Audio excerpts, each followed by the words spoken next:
Welcome back, Commercial Finance Experts Academy. My name is Su Chung, and I've got my colleague here, Camilo Rodriguez, here today. I've been talking with a couple of brokers lately, and of all the residential brokers out there, they have an issue. I guess the challenge is asking for the fees, and how can they charge a fee on residential files? I mean, it's all over the map, but you're taking the course, Camilo, and you're able to charge clients fees now. Perhaps maybe you go way back before you got the course, and when you got introduced to the course, and I told you have to charge a fee. What went through your mind at that time? Well, at the beginning it was a little bit. It opened my mind, and I had two thoughts at the same time. One, great opportunity, and second, I don't want to take advantage of my clients, because my clients, I work by referrals. All my clients come back to me. Yeah. So I had those conflicting thoughts.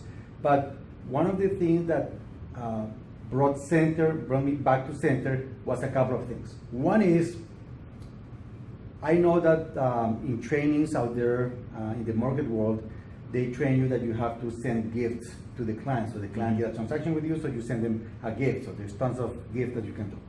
But I noticed that over the years, clients send me gifts. Right, so that's how it should be. I'm not very. Maybe I need to get a program into sending gifts to my clients, but I do receive gifts. So I received a bottle of scotch.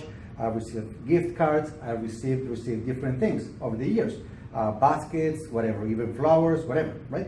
So I go, why would a client send me that? That's right. In my opinion, I would do that to somebody when I feel that the value I received was higher than the value than the money you spent all the time. Correct. Yeah. So that's when you do that. You see a huge value, and you feel somehow indebted or thankful of this transaction, so you give back. So that also signals. So that's a gift, but that could also be money, right? Yes. That's a gift, or it's money. That's right. So that's one of the thoughts. The second thought is,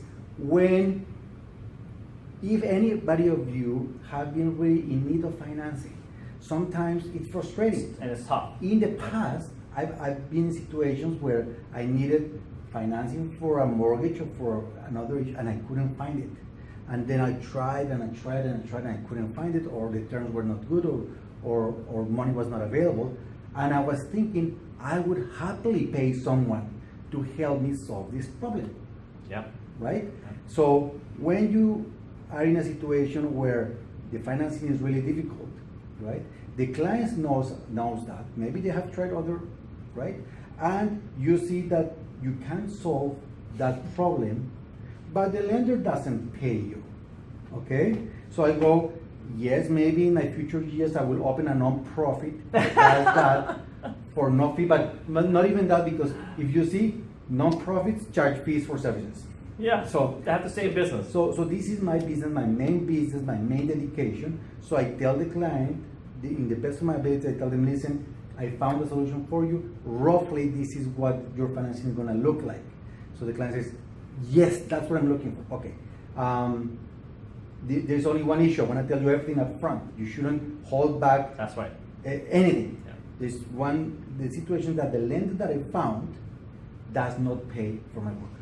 So this is my fee. Which are you willing to pay it? Mm-hmm. If they're willing to pay it, it's because they see the value, Yeah. they want to move forward, and they're happily pay the fee. One of the other thoughts that made me think that they may not do it, or that was the referral. The referral is that client feeling that I'm taking advantage of them or not. Okay. Right? So this is not for everybody, but I have a rule of thumb, and you've heard me saying that. Yes, My I rule of thumb is very simple. If you charge a fee and the client goes through with the transaction, Yeah. if the client comes back to the future with another piece of business for you, Yeah. that means that you charge the right amount. That's If right. the client sends you a referral, Mm-hmm. that means that you charge the right amount. Yeah, they're okay Now with it. they're okay with it. Yeah. And they love it. Yeah. On the other side, if maybe later 6 months later down the road, you call the client, They don't as a answer your follow-up phone. call, and they don't answer the call. Or maybe you leave a voicemail or 2 voicemails and they never return your call. That's right. You know that high probability that you overcharged them and they were not happy and they were maybe pressured by the situation to go through that. That's correct. If they never send you any referrals. So I guess for you, it's basically the justification, right? Justification. Okay. If the client just send you referral, then you know you did the right thing. But I think the question a lot of brokers get into is I believe it's more of a mindset thing. But we'll maybe touch base on the next video. I get what you're saying, and it makes a lot of sense too. So, how do you know how recharging is the right fee or not? And perhaps we can do another video about that one too. But I guess what my original question was, what made you decide to say, I should offer them something else, but I have to charge a fee? Because in the past you say you can't get it done, and just can't get it done, you just can't get it done, and you tell the client, sorry, I can't help you.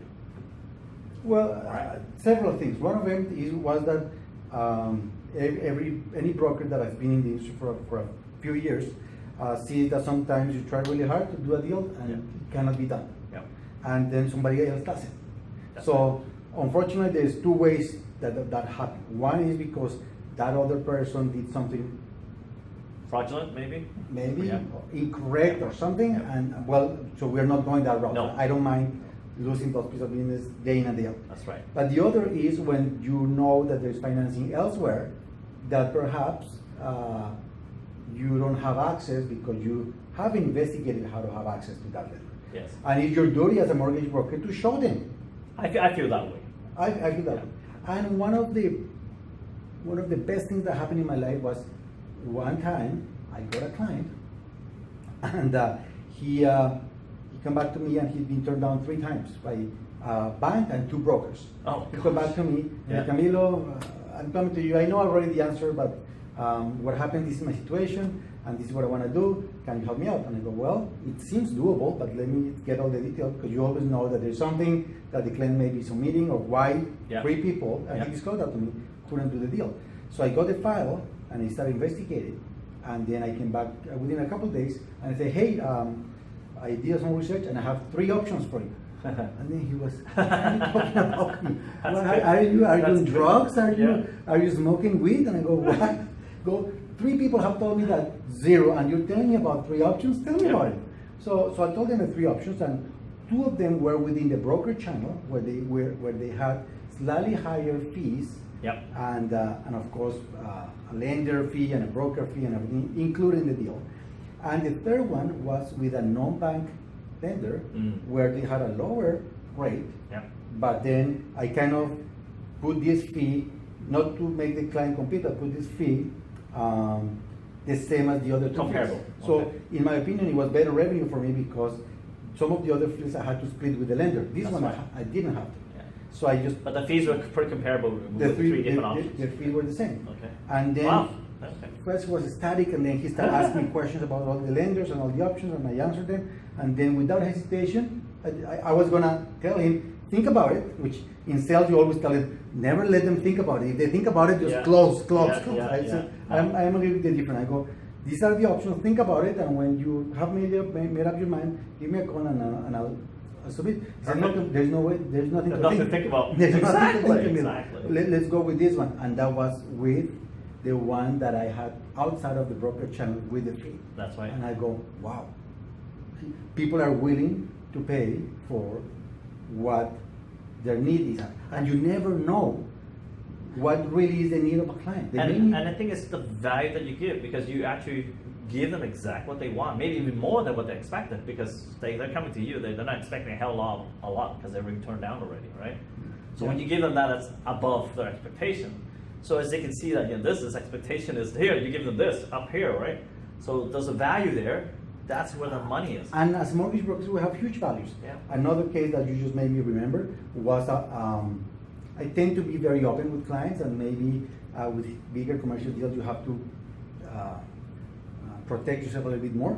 But with the smaller commercial, I am Oh, very we open. should talk about this one on another one, on next video, because this is too long. But let's do this next video on that one. Yeah, sure, Okay? no problem. Okay, so that's the thing to take away from this short video, it's 10 minutes long already, is that you need to justify if the fee is worth it. And there's a couple of reasons at the beginning that Camilo already mentioned, that how do you know you made the right decision or not? And that's afterwards. But right now we can dive into other videos where we're talking about at the beginning. So that'll help you give you a better idea of how we think and why we're able to charge a fee and why the clients are so thrilled paying it. Very good. So see you next video.